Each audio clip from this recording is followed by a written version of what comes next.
Bienvenidos a las resoluciones del certamen zonal 2023, espero que les haya ido bien y vamos a la resolución.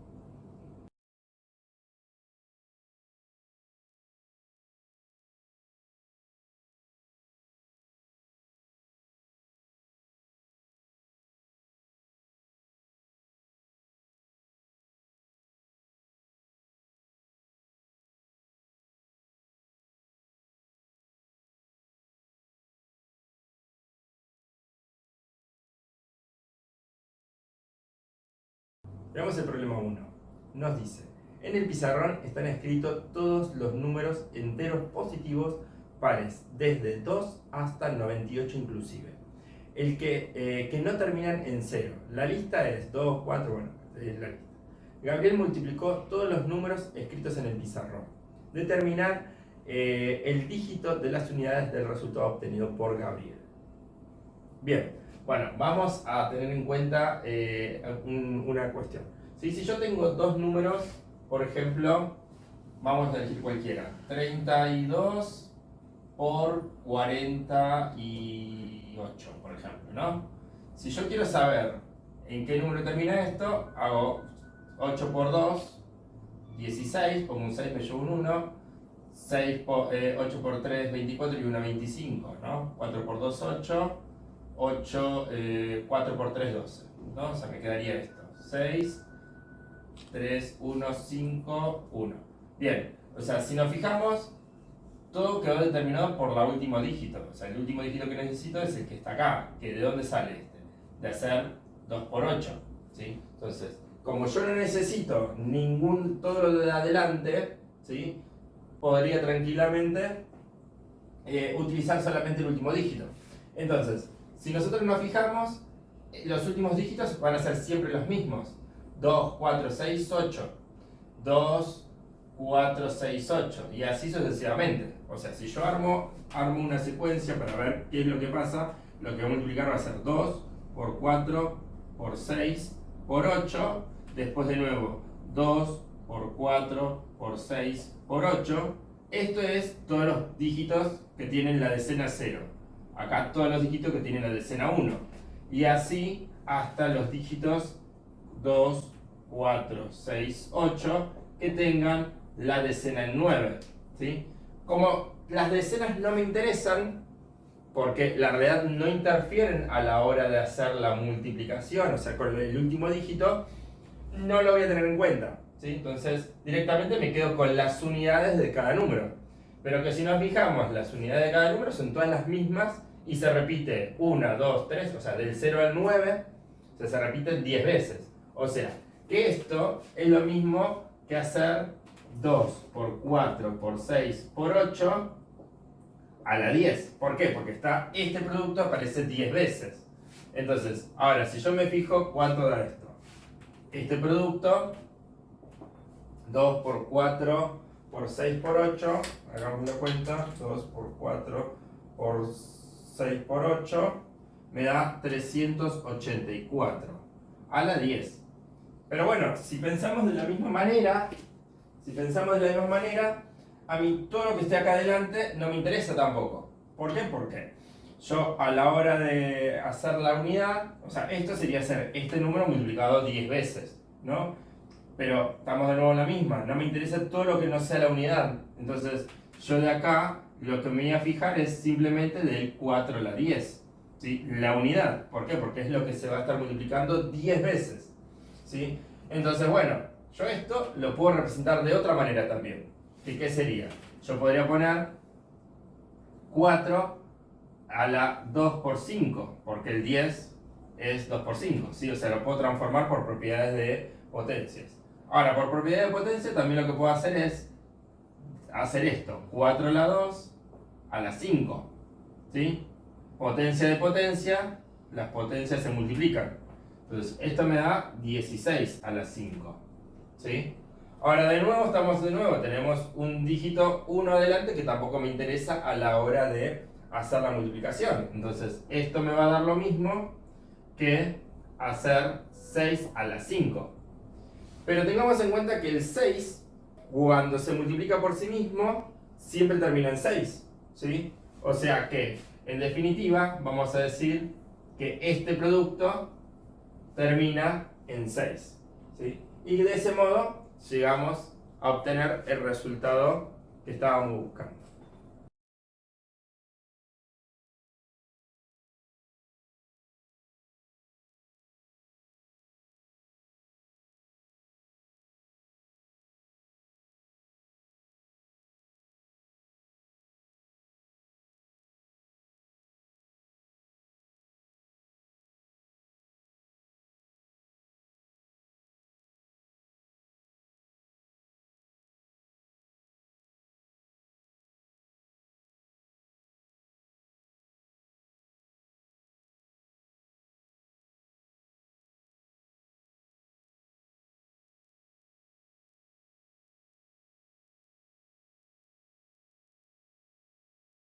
Veamos el problema 2.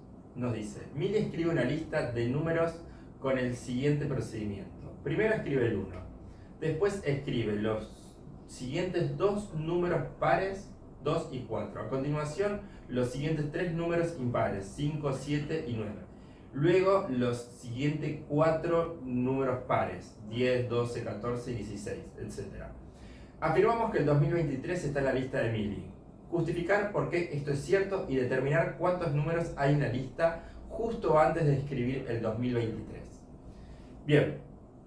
Bueno, lo que voy a hacer, en vez de escribir la lista una a continuación de la otra, voy a buscar otra manera de hacerlo, ¿sí? Pero no lo voy a escribir con la condición que me ponen ahí, y lo voy a escribir todos los números consecutivos, como para que veamos qué es lo que pasa, ¿sí? Entonces, el primer procedimiento sería escribir el 1, el siguiente sería escribir 2, 3, 4, el siguiente procedimiento, vamos a hacer así. El primer procedimiento, el segundo, el tercer procedimiento sería escribir 5, 6, 7, 8, 9. El cuarto sería 10, 11, 12, 13, 14, 15 y 16. Y así sucesivamente vamos a seguir, ¿no? Bien, vamos a anotar lo siguiente. A mí el problema lo que me dice es que en el primer caso solo los impares, en el siguiente solo los pares, entonces eso sería como tachar el 3. En el tercer procedimiento es solo los impares, o sea, sería tachar el 5 y el 8. Y en el siguiente sería tachar los impares, el 3, el 11, el 13, el 15. ¿Sí? Bien, entonces, vamos a anotar esto. ¿Cuántos números escribió al principio? 1. ¿Cuántos números escribió el siguiente? 2. En el siguiente, perdón, acá 1. Acá escribí 3. Acá escribí 5. Acá escribí 7. ¿Sí? Entonces, la cantidad de números que voy escribiendo terminan siendo una cantidad impar. ¿Y esto por qué? Sería, o sea, sin tachar estos, notemos que entre dos números pares hay una cantidad impar de números impares, ¿sí? Y entre dos números impares hay una cantidad par de números pares, ¿sí? Siempre esto va pasando, fijémonos, ¿sí? Que, entonces, si tenemos dos números pares o una cantidad par de números pares, dentro tenemos una cantidad impar de números pares. O sea, cuando digo dentro, sería entre dos números pares, tenemos una cantidad impar de números. ¿Sí? O sea, ya sea pares o impares, ¿no? Entre dos números, adentro tenemos una cantidad par o impar. O sea, difiere en la paridad. O sea, por ejemplo, en este caso tenemos dos pares y adentro tenemos un impar. Entonces, si nos fijamos, sumamos cantidades, sería par más impar, el resultado va a ser un impar. En este caso tenemos tres impares, entonces en el medio que va a haber dos pares. ¿Sí? Entonces tenemos par más impar. ¿Sí? Y en definitiva siempre va a pasar esto. ¿Sí? Como estamos teniendo cuatro pares, significa que adentro tenemos tres impares. Entonces siempre la cantidad va a ser un número impar. ¿Sí? Y ahora, también sabemos qué cosa. Que la suma de los números impares siempre es un cuadrado perfecto, ¿sí? Entonces, si nos fijamos, esta primera lista termina en 4. ¿sí? Que sería la suma del 1 más 3, ¿sí? Es decir, 2 al cuadrado. 1 más 3, 4. Ahora, 9 sería la suma de los números impares. 1, 3 y 5. Es decir, 3 al cuadrado. Y el último es 16, que sería 1 más 3 más 5 más 7, 16. Entonces, si nos fijamos, estamos sumando números impares y mi último número es un cuadrado perfecto, ¿sí? Pero si los analizamos, estos últimos números con la posición que tenemos, 1 es 1 al cuadrado, es la primera posición. 4 es 2 al cuadrado, es la segunda posición. 9 es 3 al cuadrado, que es la tercera posición. 16 es 4 al cuadrado, que es la cuarta posición. Entonces, ¿qué significa esto? Que nuestra lista siempre va a terminar, o sea, la lista en cada procedimiento siempre va a terminar en un cuadrado perfecto. ¿Por qué? Porque es la suma de los números impares. Entonces, eso significa que vamos a llegar a una fila K, ¿sí? Que ese K va a terminar en K cuadrado. Entonces, ahora, lo que sabemos es que en esta última ubicación tiene que estar en algún lado el 2023. En algún lado de acá tiene que estar el 2023. Entonces, eso significa que este 2023 es menor o igual que un cuadrado perfecto. Entonces, podemos decir que K cuadrado es menor o igual. O sea, podríamos directamente hacer esto. K cuadrado es mayor o igual que 2023. ¿Sí? Perdón. Al revés tiene que ser. Bueno, podemos hacer la raíz. Vamos a asumir que podría ser, porque incluso no sé si este cuadrado perfecto, pero podríamos asumir eso. Vamos a suponer que es cuadrado perfecto y vamos a mirar. Miramos ahí. Entonces, K cuadrado no, ahí. O sea, si K cuadrado es igual a 2023, si fuese el último número, K tendría que ser eso. Entonces, y esto nos da que K es 2023 raíz, esto nos da 44,97. ¿Sí? Entonces, ¿eso qué significa? Que en nuestro K, obviamente no puede ser con coma, entonces el K más próximo a esto es K igual 45. ¿Sí? Entonces, nuestro K cuadrado va a ser 4 por 5, 20, 20, 25. 20, 25. O sea que nuestro último número que tiene que aparecer acá, en la lista, en la posición K, K es 45 y va a estar el 2025 y como termina en un número impar, significa que está en las listas impares, ¿sí? Entonces sí o sí el anterior a este tiene que ser 2023 porque es el impar anterior. Y lo que yo tengo que contar es todos los números que hay anteriores acá, ¿sí? Que bueno, tendrá que fijarme cuál es el primer número de acá, que va a ser el consecutivo del cuadrado perfecto anterior, ¿no? Que 44 al cuadrado me da 1036, por lo tanto esto empezaría en 1937, ¿sí? Porque el anterior, el del 44, me da 1936. Entonces todos estos números son los que están. Entonces yo tengo que contar desde acá hasta adelante. Pero notemos esto. Yo en la primera escribí 1, en este siguiente escribí 2, en el tercero escribí 3, en el cuarto escribí 4. O sea que la cantidad de números que estoy escribiendo en este último es 45. ¿Sí? O sea, acá escribo 45 números. O sea que escribo del 1 al 45. O sea que en total voy a escribir 45 por 46 dividido 2. O sea, si sumo la cantidad de los números del 1 al 45, por suma de Gauss, esto sería 45 por 46 dividido 2, que esto me da 1035. 1035. O sea que hasta acá, hasta este último, hay 1035 números. Pero como a mí me preguntan hasta antes de escribir el 1023, significa que le tengo que restar esos dos. Entonces, 1035 menos 2, 1033.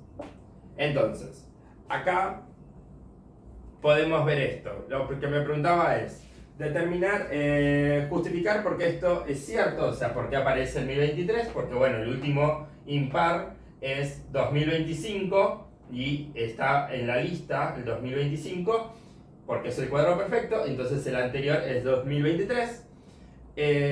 Y después, ¿cuántos números hay en la lista? Bueno, ahí ya contamos que en total hay 1035, pero sin contar estos dos, que son los que me piden que sea antes del 2023, significaría que hay 1033 números antes de que escriba el 2023.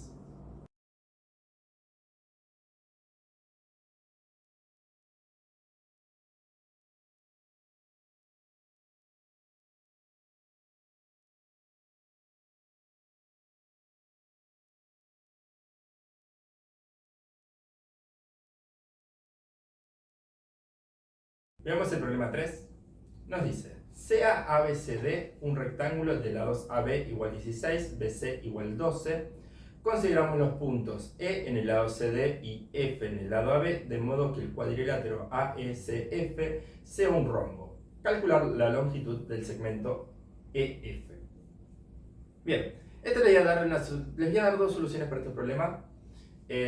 Una que es la que más común suelen hacer, y otra un poquito distinta, mucho más corta, en 2 cuentas lo matamos.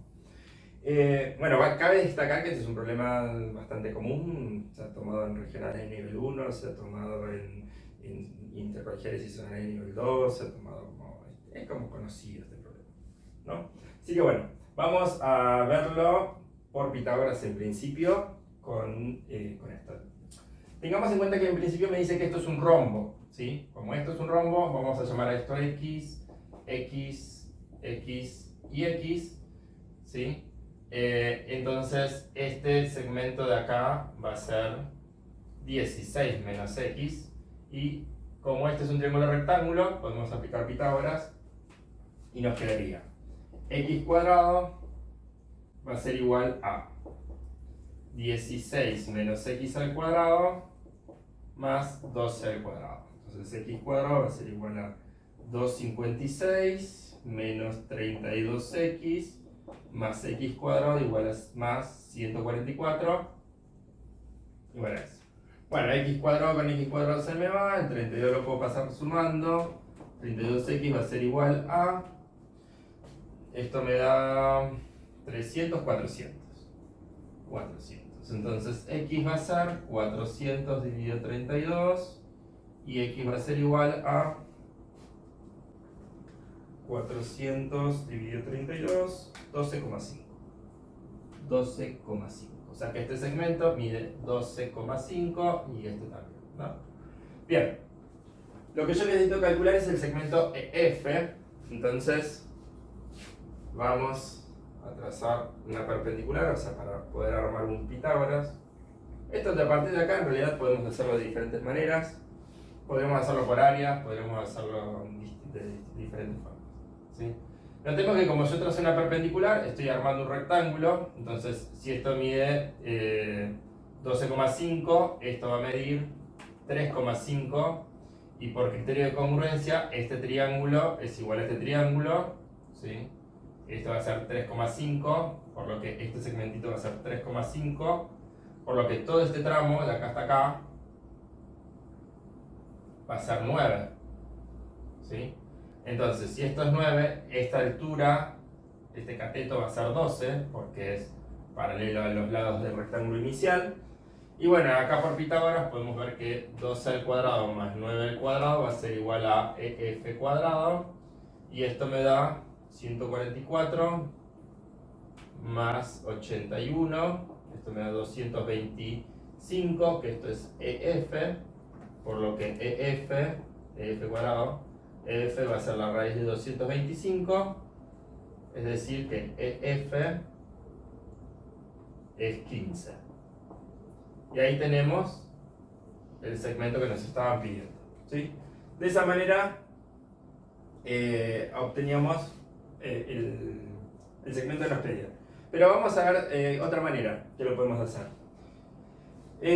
Yo sé que tengo que calcular, vamos a hacer esto, vamos a dibujarlo nuevamente, vamos a hacerlo así más rapidito a mano. tengo esto, tengo este rombo, ¿sí? Yo tengo que calcular este segmento. Entonces, lo que digo, bueno, trazo la perpendicular para poder explicar Pitágoras. Esto es de 90, esto es de 90. Este es de 90 porque es un rectángulo. Y notemos que este triángulo es semejante a este, ¿sí? Por lo que este ángulo es igual a este ángulo. En consecuencia también es igual a este ángulo. Notemos que este también es un ángulo de 90 porque me afirma que es un rombo, y en un rombo sabemos que las diagonales son perpendiculares y se cortan en su punto medio. Y notemos también ahora que este ángulo es un ángulo en común entre este triángulo y este triángulo. Vamos a llamarlo A, B, C, D, E y F. Entonces vemos que como este ángulo es de 90, este ángulo es igual a este, en estos dos triángulos, si miro acá, este es igual a este es igual a este, y en consecuencia este es igual a este. Y como este triángulo es de 90, tenemos uno de 90, este es igual a este, y entonces este tiene que ser igual a este. Entonces, si nos fijamos, vamos a llamarlo a este, no sé, K, por ejemplo, vemos que el triángulo ABC es semejante al triángulo EFK. Entonces, vemos que todo esto es 16. Esto es 9. AC lo calculamos por Pitágoras. AC es igual a 25 por Pitágoras. ¿Sí? No lo calculamos antes porque no necesitábamos, pero por Pitágoras, si calculamos AC es 25. Y nos fijamos que en el triángulo, ¿qué tenemos en cada triángulo? En el ABC tenemos todos los lados, pero en el EF tenemos EK. EK es igual a 12. Yo necesito EF, así que KF no lo necesito. Bueno, podemos plantear la relación de semejanza, es decir, que AB es el opuesto a este, ¿sí? AB es a este, que el opuesto de este es 12, EK. Si miramos este triángulo y este triángulo, AB es AEK, como AC es a EF, que es lo que buscamos en realidad, ¿no? Podríamos plantear todas las relaciones de semejanza, como BC es a KF. KF no lo tengo. Completemos lo que tenemos acá. AB es 12, es 16. EK es 12. Y AC es 25. EF es lo que necesito. Así que, si nos fijamos, es la única que nos queda. Paso multiplicando, multiplicando, despejamos acá. Nos queda que EF es igual a 25 por 12 dividido 16. Nos queda que EF es igual a 15. Y ahí vamos a tener resuelto el problema. Ahora vamos a chequear por las dudas. 25, si no me equivoco, creo que está bien. Bueno, acá veamos que me había equivocado, puse 9 y es 12, o sea, acá es 12. Si bien lo consideré bien, cuando calculé mal después. Ahora, veamos que AC va a ser 20, ¿sí? 20, entonces acá en AC es 20, bueno, y ahí me queda así, 20, acá 20 por 12, dividido 16, ahí sí, chequeo por las dudas, 20 por 12, dividido 16, y ahí me queda 15. Bueno, y ahí tenemos que, por semejanza, con dos cuentas, una para calcular Pitágoras y otra para calcular esto, ya también podría hacerlo. Pero bueno, lo más normal que uno hace es esto, calcular cada segmento y listo. Y ahí tenemos resuelto el problema.